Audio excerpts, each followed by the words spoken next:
What's up, everybody, and welcome back. Today, I'm going to be talking about just other opportunities outside of some of the obvious ones that have some hype around them right now. I'm going to be talking about just a couple of these. It's not going to be a super long video.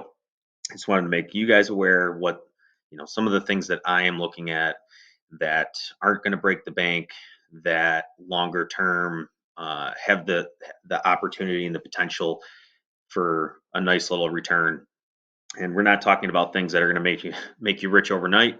We're just talking about things that you have some extra money and you're willing to kind of put it to the side long term. We're talking maybe 3 to 5 years, or even longer than that. I think that these products are potentially an opportunity, um, considering that they likely will not see a reprint. I mean, you never know, but you never know what Pokemon's going to end up doing. But just something to keep in mind. So I wanted to make a video on this because I don't see a ton of people talking about this. I'm sure a lot of you are aware, but I wanted to kind of look at the risk versus reward aspect to investing. And if we look at this top row here, I'm going to be looking at three items: the Moonbrion from Evolving Skies, the Greninja Gold Star that came out of the Celebrations ETBs that we believe are done being printed, but you never know. And then the new kind of booster packs. These are like the 3 card packs that came out for Halloween. So if we go to the Moonbrion, so Umbreon VMAX, right now we have a market value of 476. um, so, there's a lot of volatility with this, and you can take anything.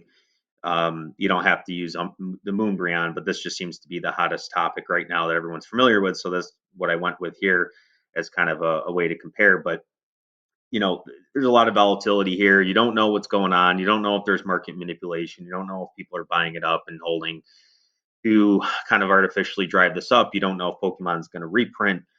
All these things, all these factors kind of come into play. Yes, there's high demand, and right now the trajectory is definitely looking up for this card. But again, there's no shortage of cards available, right? There's 22 listed. So it's not like this is a super scarce product. You can find this on eBay, on TCG Player. But you can see here, obviously, if someone's looking at this, you can say, oh, well, I'm going to buy now because I'm assuming this is going to just skyrocket, right? Where it was in, I think its low was about 175 bucks back in November of 2021. This was a year ago. It's now 3x that. It's easy to get caught up in this and say, oh, I'm going to go ahead and drop $500 on this card. On the other side, if we look at the volatility, we've seen cards, jump and fall pretty quickly. If you saw a 25% change, you could be looking at, a $100 return or $120 return, or you could also see a $120 loss. You just don't know. So um, there's quite a bit of risk here in a card like this, especially with how new it is. And kind of what I wanted to do today is just provide two other alternatives for those people looking to maybe uh, capitalize on a potential opportunity with minimal downside risk. So if we look up the Greninja Gold Star, and again, I mean, a lot of people might already be aware of this, but you can see, I mean, there's obviously tons of this card available, right? You have 261 listings here. This is not all inclusive of the market, right? You have eBay, you have other places people are selling these. Um, but I mean, this is about as low as I think the market is willing to accept. So I mean, $1 for a sealed Gold Star promo. Granted, again, this is probably, I mean, if we think back to the days like 1999, 2000, when everybody had the Machamp, the sealed Machamps, and base set cards. This kind of gives me those vibes, but on a larger scale, right? So this is going to be even more saturated. But when we're talking about $1 for a card that's a hollow, that could, you could buy the sealed. Uh, I think at some point in the next, let's call it 3 to 5 years, I think this is going to turn, and I think eventually it's going to be easily a $5 card, and maybe 10 years from now it'll become a $10 card. So, and I'm not saying to go out and spend $1,000 on this to pick up, 750 copies or whatever that would be, but I think if we look at this and we say, okay, what's the market price here? We market price. Let's say it's $1.52. But we wanna say, $1.52. If we pick up 100 copies, we're looking at $150 investment for 100 copies. So you're buying a lot more. Your buying power is a lot higher.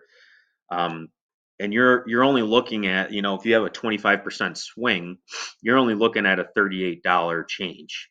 And I think if we look at this, we have to also kind of take into account the market price is already pretty low on this. I mean, I guess, you can't predict anything, but if you look at the last 3 months, um, it was kind of up around $2, and now it's kind of trending down.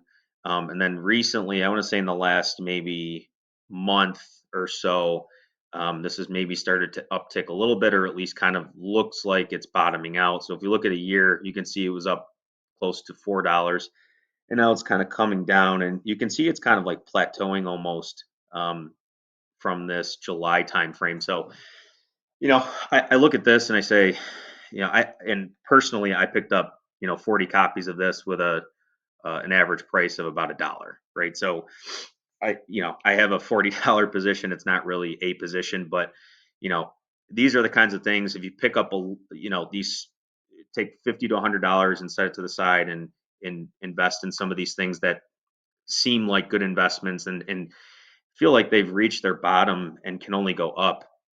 And I'm definitely not, again, suggesting that that's going to happen, but it just feels that way. For something that, you can get your hands on a sealed promo and it's a gold star, and there's obviously a lot of people who are exposed to that. It just seems like there's only upside potential, and it's a much safer investment versus something like the Moonbrion, when we really don't know, what's going on, and there's a lot more that you need to put down to get into the Moonbrion, right, market, and you're really only buying one or two of these at the most before you're turning it into a massive investment. So you're looking at 100 cards versus just one or two, and the downside risk is much smaller. So moving forward, the other one I wanted to talk about was the booster packs. Yeah, I think it's here. Trick or Trade booster packs. That's what it's called. So a sealed booster pack, unopened, right now is going for, oh, what do we have here? About 80 cents, right? So I believe, let me go back here, see how much it costs for a package. So right now it looks like the market value for a package of these is 25 bucks. So let's say I wanted to go out and buy this. I wanted to spend 25 bucks. That's an average of, so if it's, 25 bucks, you get 40 packs, I think, in each one. That's a total investment per pack of about 62 and a half cents and change. If you look at that, um, we're talking, I mean, a sealed booster pack, right? Like you guys see, and granted, it's a totally different set, right? You're not going to pull, like I'm thinking back to the Sun and Moon days where they had Dollar Tree packs. You're not going to pull a full art. You're not going to pull anything that's going to be crazy expensive, but it's a sealed Pokemon product, and eventually this will age. I'm not saying they won't reprint this exact same thing, but they might reprint something or print something along, these similar lines in the future. It's the first time they've done this for a Halloween set, I believe. I'm sure if that's not the case, somebody can correct me in the comments. But there's there's just a lot of good things going for this. I mean, the value you get in purchasing one of these bags, I think is pretty good, right? And I bought four of these. I plan on opening up two of them and actually handing them out for Halloween. But I'm going to keep two sealed. So I bought them off Amazon for, at the time I pre-ordered them. So I bought them off Amazon for 15 bucks, and then I think there was some shipping included. So I think it came out to like 17 bucks um, per bag. So it was a good investment from my perspective because you're getting individual packs on a very, low cost basis. And in the future, again, I think there's only one way for this to go, and it's up. And again, if we look at this and we say, hey, a $25 investment for 40 booster packs, um, we're only looking at a really, really small volatility here. And this is a special set, right? This isn't something that's like a main set that could be reprinted over and over again. It'd be kind of silly for Pokemon to say, okay, we're in the holiday time frame right after Thanksgiving, and now we're going to go ahead and reprint this Halloween set. So those are the kinds of things you have to think about, right? This is a kind of a lower risk for being reprinted, at least in the short term. So, if we look at this again, look at the trajectory. So it has been going down, right? Because there was obviously a lot of hype at first. Not everybody understood what was in the set, and you could see it's probably going to continue to drop. And I'm not offering guidance on when to buy or how much to buy, but I just wanted to kind of put this on your guys' radar as something that I'm looking at as uh, likely a very good long-term investment because there's very little downside. And I'm not saying that this is going to skyrocket up immediately, or even at all, right? It's probably going to be one of those situations where it's a slow climb, and I could be wrong there too. It could pick up traction next Halloween. Pokemon might not print a Halloween set next Halloween, right? This might be a one every 2 years, one every 3 years, but knowing them, they're probably going to print something new and take advantage of it.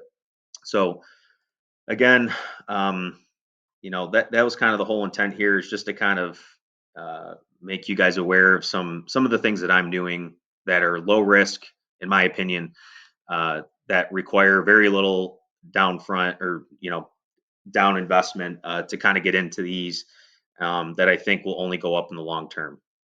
So if you guys like these kinds of videos, this kind of content, just let me know. Leave a like, a follow, and please feel free to criticize and provide any feedback in the comments that you guys see necessary. All right, thanks.